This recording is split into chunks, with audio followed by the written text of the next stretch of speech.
Fans are completely divided by what Rockstar Games did. We'll be talking about what that is and more, and how it relates to GTA 6, all in this video today. So this all started a couple of days ago when a couple of intriguing posts on social media came out by Heaven17 co-founder Martin Ware, who actually lashed out at Rockstar Games. This is what he went on to say. I was recently contacted by my publishers on behalf of Rockstar Games, re the possibility of using Temptation on the new Grand Theft Auto 6. Naturally, excited about the immense wealth that was about to head my way, I scrolled to the bottom of the email, the offer. It was $7,500 for a buyout of any future royalties from the game forever. To put this into context, Grand Theft Auto 6, I think he meant GTA 5 there, grossed, wait for it, $8.6 billion. But think of the exposure, ... Go F yourself. And although I wish I could play the song in this video, I don't think I can because of copyright. You should definitely look it up. The song is called Temptation by Heaven17. And if this is to be featured in GTA 6, although it doesn't look like it based on this tweet, it certainly looks like it would be part of like a new wave radio station, which would fit the Vice City and Leonida sort of genre quite well. But unfortunately, it looks like Martin Ware was not very pleased with that amount, $7,500. As a one-time buyout, they wouldn't earn any royalties at all. And it seems like he was most frustrated with the fact just that Rockstar's made a boatload of money with the Grand Theft Auto series. I mean, GTA 5 in particular, grossing $8.6 billion.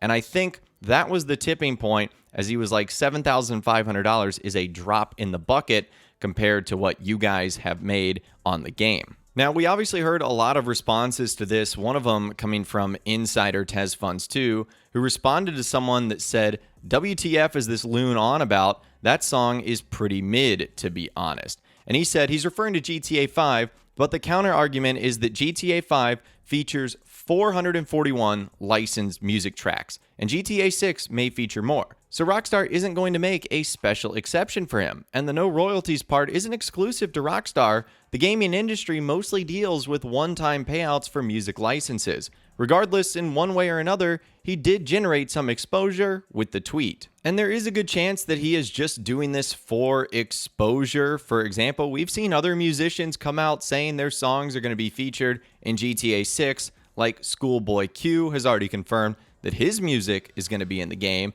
And we've also heard rumors of another band, Raven in the Dark Shadows, that have also been in talks that their song is going to be featured in the game, specifically in the second trailer. So there's been a lot of musicians coming out recently, left and right, saying, hey, my song is going to be in GTA 6. So keep that in mind and take it with a grain of salt. But this one does seem to be interesting because it doesn't really have anything to do with like excitement of the fact that their song is going to be in the game. This one is them actually saying, no, I don't want it to be in the game because of how little money you're offering. And just to give you guys a little bit of background, Heaven17 is a relatively known band in the UK, and they have had some hit songs, but they are not massive in terms of like a global hit. And honestly, it probably doesn't have anything to do with them. Now, what's also crazy about this entire situation is this band, Heaven17, also had one of their songs featured in a Rockstar Games title. The song is called Penthouse and Pavement, and it was featured in Grand Theft Auto Vice City Stories, where it was played on the radio station Wave 103. So it's interesting that they have worked with Rockstar Games in the past. And yes, Vice City Stories came out nearly 2 decades ago, and things have changed a lot since then. But this still seems like a volatile reaction from someone that knows how this process works and has worked with Rockstar Games in the past. I found that to be interesting. And as the hours went on after this post, we saw more reaction from reputable and notable members of the community, with insider TezFunds2 responding to another user saying probably a typo, and I know a lot of people are going to blindly be on Rockstar's side, but $7,500 is a pretty hefty lowball offer to buy out a song and to not have to pay royalties. Paying royalties to an artist for a video game purchase because their music is on the soundtrack is a little awkward, and especially in Rockstar's case, with radio stations having so many tracks, so I can understand why Rockstar would just want to pay a flat sum to use their song and not have to bother with royalties, but $7,500 feels a little stingy. With TezFunds2 saying a $7,000 offer is low. Rockstar can afford to pay more for him and other artists, especially for a one-time buyout. not 50,000 to 100,000 more. The thing about royalties is that they are common in film and TV. The gaming industry typically relies on one-time payouts. So I don't find it awkward because there have been cases where games were removed from sale due to problems with music licensing. In fact, Rockstar Games has run into that in the past. A lot of their older titles like Grand Theft Auto 4 and I think even GTA 5 had to actually get updates where some of the songs were removed from the radio stations just because they ran out of the license. And that's a pain in the butt for Rockstar. They don't want to have to deal with that. And so the one-time payout isn't necessarily something that is uncommon for the gaming industry, and that is something that Rockstar has probably done in the past. Now, on a completely separate note from the song itself and the negotiations, one thing I thought of when I saw this was, what does this mean for Rockstar and developing GTA 6? And someone thought about that as well, with someone saying, if this is truth, that Rockstar doesn't start work on radio stations, TV, and stuff like that, etc., until the very end of development, that would give us some indication. Sorry, that was kind of a word salad. I had a hard time reading that. With admin on the GTA forum site, Spider-Vice, saying, well, tail end of development, in quotes, could mean many things in last variable amounts of times, not meaning the game is necessarily nearly finished, just relatively locked down. Could be a year, could be more, but if they're aiming for fall 2025, it makes sense that they'd be working on radio at the moment, with the final versions of those radio stations only being ready closer to release. So that does seem to indicate that, yes, the game is trending nicely towards completion. As you would imagine, wrapping up the radio stations would be sort of in the final sector of things you would do for a video game. So in a way, we could see this as good news. And again, we have to assume that this post is true, but this also feels like it's a nice, easy way to generate some PR as much as anything these days. And I doubt Rockstar are going to confirm or deny anything, obviously, about any of the songs featured, unless it, of course, appears in something official that they put out, like Tom Petty's Love is a Long Road for the very first trailer. Now, there was more follow-up to this entire saga, as someone said, so Tez said there's 441 songs in GTA 5. All those, if bought at $7,500, makes $3.3 million. Grand Theft Auto 6 estimated budget is $2 billion, so if similar, the budget for the soundtrack is 0.15%.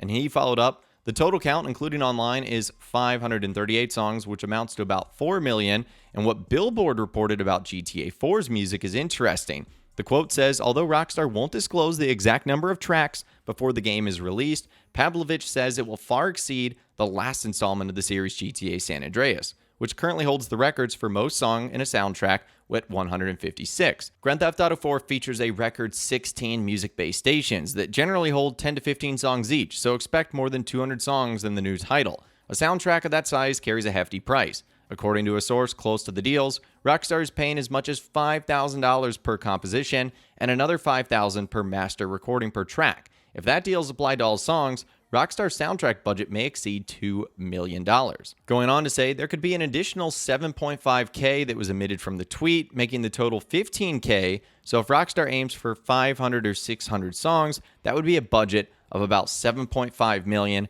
to $9 million just on songs. So now that you kind of start to understand that, that is a huge chunk of money. And yes, Rockstar Games makes a lot of money, but that is still a significant portion of money that they have to spend on music alone. Now, this story continues to keep getting updates because someone actually asked Martin Ware, well, why didn't you ask for more money? Saying if they wanted more, they should counteroffer instead of what appears to be scoffing at them, or a percentage of game copy sales would be a smart idea as well. IDK, some sort of negotiation instead of bickering, and he said, I did counteroffer, and it was rejected. So I guess Rockstar has plenty of options for songs that they want to put in their game, because it didn't seem like they gave that all that much thought at all. And if you're wondering what that amount was that he asked for, well, it's a little bit different than $7,500. He asked for 75,000 euros, nearly 10 times the offer that they gave him.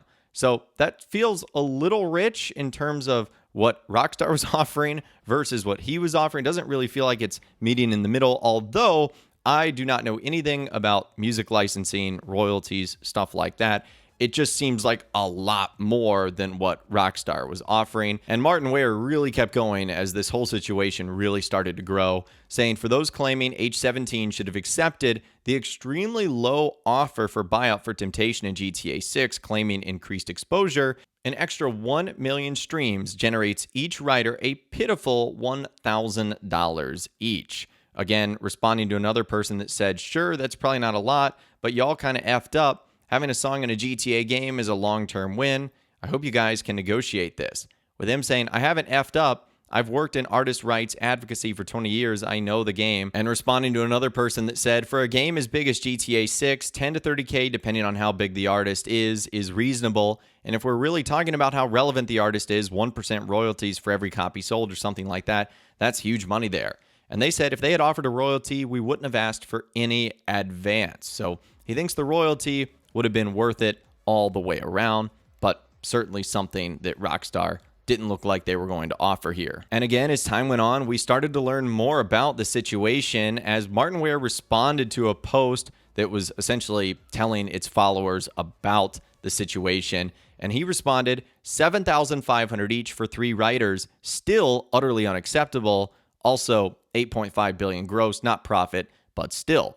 So it turns out that amount was over $21,000. In fact, over $22,000, but still, he deemed that not enough money. And things seem to keep going because earlier today, Martin said corporate a-holes, 15% of $22,500 is $3,375. So the total payment net offer we would receive, non-negotiable by Rockstar, by the way, would be $19,125, which means that each of the 3 writers would get $6,375. Even more pathetic, and remember, no residuals. Sit down and stop justifying this. So Martin is not happy at all here. And it honestly seems like not many people are siding with him. Justin, whose wife works at Sony Music Publishing in the 2010s when GTA 5's licensing deals were being made, says that she has written up her fair share of licensing contracts, including for video games, and was not surprised by the $7,500 offer. I'll leave a link to that thread in the description. It's very interesting, and it kind of goes to show you that it doesn't seem like Rockstar is in the wrong here. But that's where I want to leave things up to you. Are you on the side of Martin Ware, or are you on the side of Rockstar Games here for their song Temptation being featured in Grand Theft Auto 6 or not featured in GTA 6, depending on how you look at it now? Let me know what you think in those comments down below. I'd love to hear from you guys down there. If you guys did go on to enjoy this video, though, a like rating would, of course, be awesome. And be sure to subscribe to my YouTube channel if you are new. You want to stay up to date on all the GTA 6 videos that I'll be doing here on my channel. And be sure to ring that notification bell as well. Sometimes YouTube just doesn't work, and if you ring that bell, you'll always be guaranteed to be notified when new videos arrive. But of course, as always, guys, thank you all so much for watching. Take care, and I'll see you guys in the next video.